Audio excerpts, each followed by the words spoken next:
The Allahabad High Court has now made an appeal both to the Prime Minister as well as to the Election Commission, asking them to postpone the Uttar Pradesh elections by 2 months in the wake of the rising COVID cases across the country. But can Election Commission legally do this? To answer this question, I am joined by S.Y. Quraishi, who is the former Chief Election Commissioner.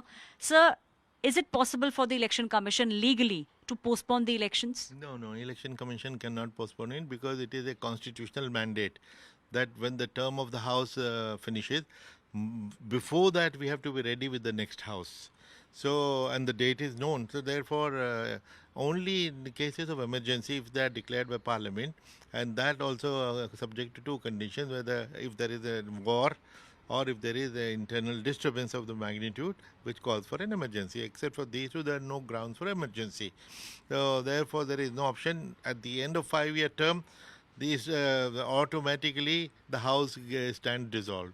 And when there is no House, how can the government continue? So that is the time when President rule has to be imposed. And we have seen it happening in Bihar. It happened in 2004 or 5 for 3-4 days. There was President rule. Earlier in Tripura, we have President rule for a couple of days. So that is the legal position. So the legal position is, legally the commission cannot do anything.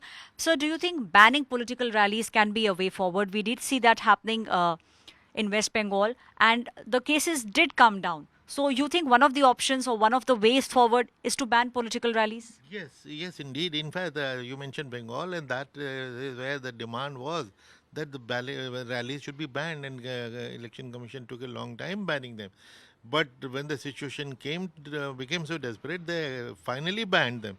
And after that, situation started coming under control. So banning the rallies is very easy. That is the most logical thing Election Commission should do, because that is where the crowds can come. Now, even door-to-door campaigning is fine. 3-4 people come, knock on your door and give you some paper or talk to you. That's all right. But in this day of social media and electronic media, where there's so much of media, you can reach out to people. You don't really need rallies in a situation like this. So you don't really need rallies. We are seeing the COVID cases rising, but you believe if the guidelines are implemented properly, if they are actually implemented in spirit, we could see the commission holding all these elections very smoothly. You think there are chances? Yes, so indeed. In fact, Bihar is a great example itself. Bihar is a very difficult election and a big election, and it was done at the peak of the first wave.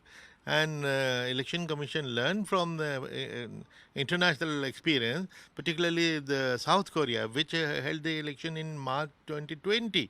And with the guidelines, they were able to do a beautiful election, so much so that there was the highest turnout in history. So it's not that people kept away. So people came, everybody voted, and there was nothing happened to the COVID explosion.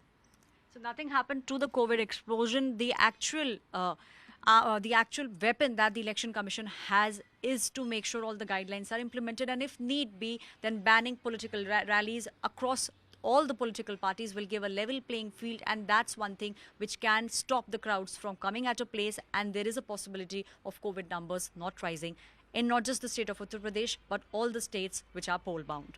This is Aishwarya Paliwal reporting for India Today with camera person Premchand Mishra.